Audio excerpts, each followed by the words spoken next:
Right, 8 products for riding through the winter when it's wet and cold that I highly recommend. And the brands featured in this video have not paid for these reviews at all. I will start with a winter boot. Now, an overshoe is definitely cheaper and more versatile, but a winter boot like this is definitely worth the money. I used these all last winter and I'm about to start using them again. So these are from Physique and use a Goretex membrane inside, so totally waterproof and totally windproof, and loads of insulation to keep your feet warm as well. So I really struggle with poor circulation in my hands and my feet, so keeping them warm and dry through the winter is paramount. And I have done rides where it's not been that cold and my feet have turned to blocks of ice, but not with these. These do a really good job of keeping them warm and keeping them dry. So these are the mountain bike version. There's also a road version, but I think the mountain bike version is a better option. We have a 2-bolt cleat setup, so ideal for gravel riding, mountain biking, and commuting on your road bike with some mountain bike pedals, and means you can walk quite easily as well, whether through the office or into a cafe, or when you're climbing a bike over a tree that's fallen down on the trail you're riding up. So a more versatile option, I think. So really nice beefy construction. They look brand new despite doing an entire winter. We have a boa dial mechanism on the top and a Velcro strap, a nice articulated opening, so there's no real restriction on your pedaling when you're using these, which can be an issue I found with winter boots, where the taller ankle feels really restrictive to that part of your foot and leg, but these are just fine. Generally, I use these all winter, keep my feet warm and dry on a road bike, the gravel bike, and the mountain bike. And yes, they're expensive, but look how good they look after a whole winter of use already. So these are ready for another winter. I'll put some cleats on later today and get me through to next spring. Right, next up, it's quite a heavy product, is a turbo trainer. The same as the one they launched last year when I got this one, but we now have a very clever single sprocket on the back, which means you can put any bike on it, at any speed group set, and it works just fine, which is great when you have a garage, a fleet full of bikes with different group sets and different speed transmissions. Don't have to worry about swapping the cassette over, just put the bike on and you are good to go. Setting the bike up on a trainer really couldn't be any easier. It's compatible with all bikes from 8 through to 12 speed and Shimano, SRAM and Campag. Of all the bikes I tried, it was just fine. I had no issues at all. Now, clearly you can't change gear on your bike, so instead you use a small wireless shifter which you attach anywhere on the handlebar to simulate gear changes. It works very well too. The gear changes are fast and responsive when you're riding around your favourite virtual road. The only downside is the trainer appears to be a bit noisier than using a cassette. Now, it's fairly expensive at 550 quid. With a year's subscription to Swift, I don't see any reason to spend any more. To be honest, it works so well. It's smooth, reliable, connects with any app. So I'm going to put it down because it's quite heavy. Right, next up, you definitely need a good jacket for riding in the winter. And over the past 20 years, I have tested hundreds and hundreds in search of the perfect jacket.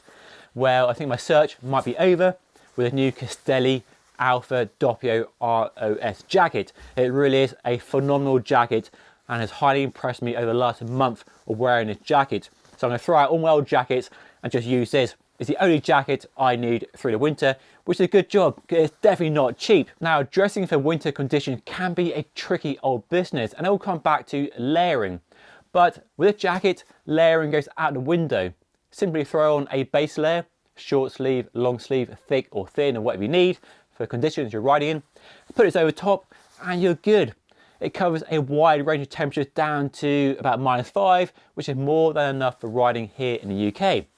And my favourite feature is the very unique dual layer front design. So we have a lovely Perfeto Alpha insulation on the inside and also around the back as well. And that gives you a 2-layer coverage and protection on the front where you need it most. So we have the Goretex Infinium around the outside and the front, keeping the wind and rain at bay. And then on the inside, we have that lovely insulation. So it makes dressing and layering much easier because you don't have to worry about layering. The old idea of a base layer, a middle layer and an outer layer goes out the window. With this base layer, and this over top, and you are sorted. It really is that easy. All details are so well thought out as well. And I mean details like the amazing fit. It really is perfect. The pre-shaped arms, just the right length, a nice wide band to go around your waist with some silicone gripper, a nice dual layer neck design, the double cuff design to go over your gloves and stop the cold air going up your arms, a small zipped pocket on the front there for your house keys, and a sort of jacket that will last you many, many seasons, long past the point where a cheap jacket will give up the ghost. So I've been wearing it for the last month, and it's the only jacket I need for the next 3 or 4 months, or however long winter lasts. During the winter, I love riding off-road, in the woods, getting muddy on my gravel or mountain bike. And a product I've started using recently and have fallen in love with straight away are these waterproof pants, or trousers should we call them, from Goretex.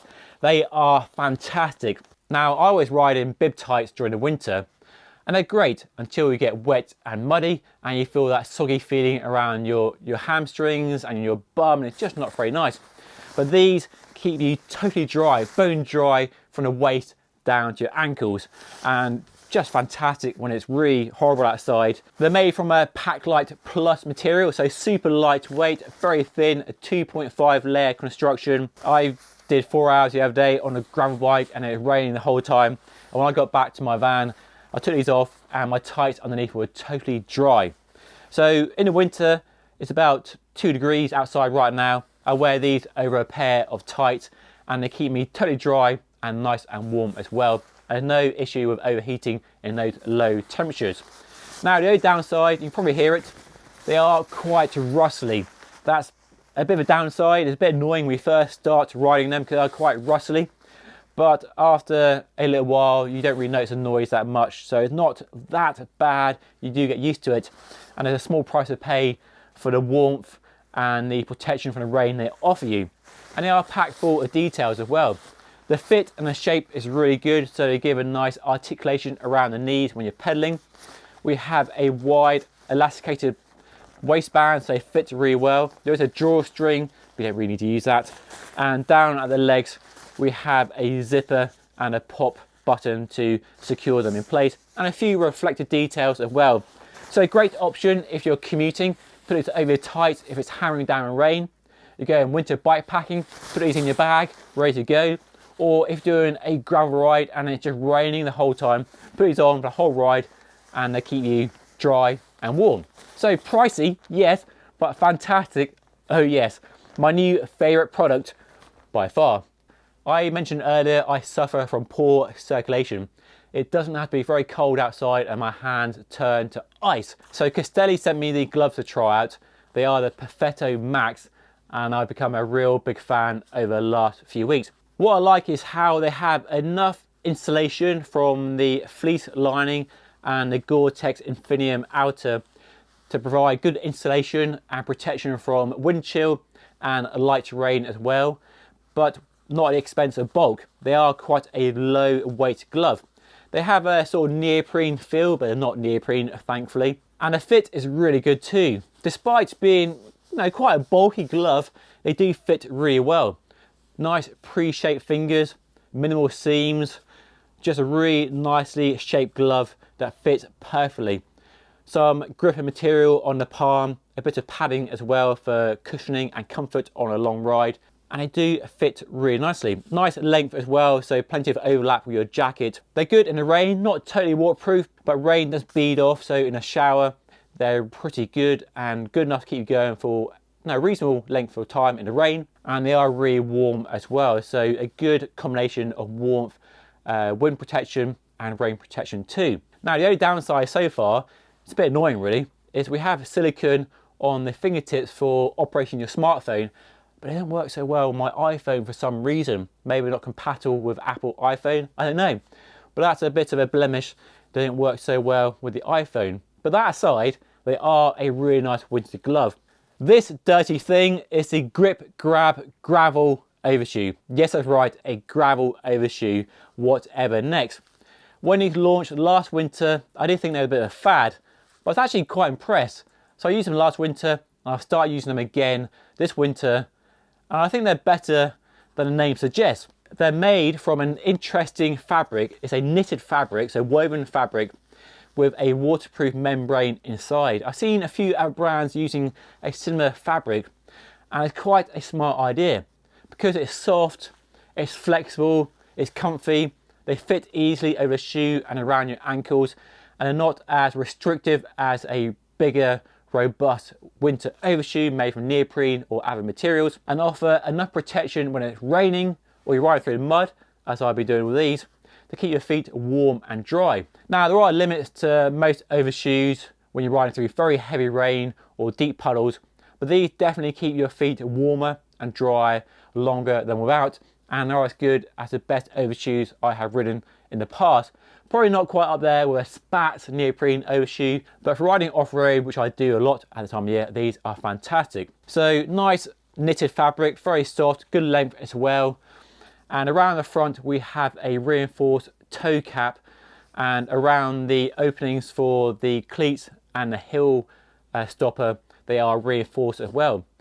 And I used these all last winter. I'm using them again now, and they are very durable. They've lasted really well. Now, the one downside is there's no reflective material on these to speak of.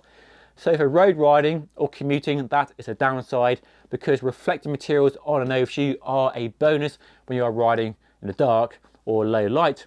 But for riding off-road, which I do mostly with these, it's okay, it's not such a problem. So an interesting product, one that surprised me with how good they are for riding off-road on your gravel or mountain bike to keep you warm and dry. One product that really surprised me is this, the R-Saver Wind Wing Rear Mudguard. I'll be honest, I was never a fan of the original R-Saver mudguard that goes onto the saddle. Didn't really see the point, pretty rubbish in my opinion.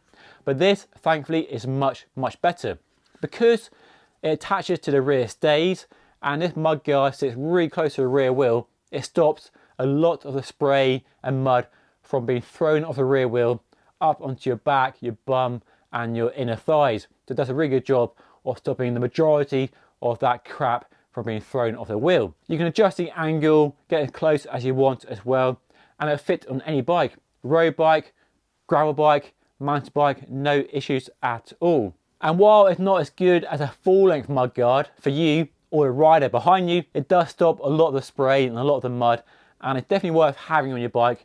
For a small price it costs, and the tiny bit of weight, and the fact it fits the bike so easily, you fit it in seconds and remove it in seconds as well. And version 2, which has just come out, has a slightly beefier design, but this one being robust in my experience, and includes clear protective tape to go on the frame before you attach a mudguard. So if you're worried or precious about the paint on your frame, that's a nice benefit. But I've used this on different bikes and it's been just fine. So no issues there. So fairly inexpensive and definitely better than not having one on your bike. Right, next up we have this, a waterless wash from Silka. Now, washing your bike in the winter can be a chore, shall we say, unless you really enjoy washing your bike. But this is ideal for times when a bike doesn't need a deep, thorough wash.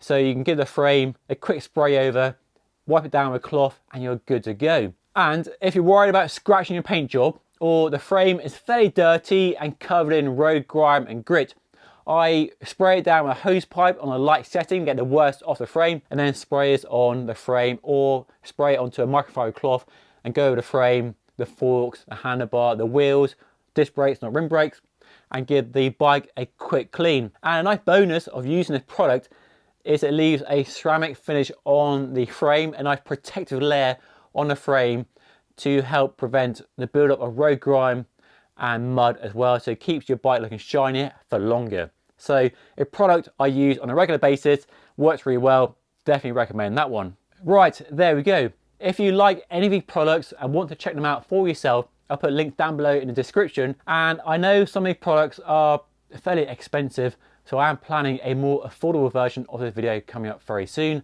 So make sure you subscribe to the channel if you want to see that. But that's all for now. I'll see you again very soon. Thank you so much for watching.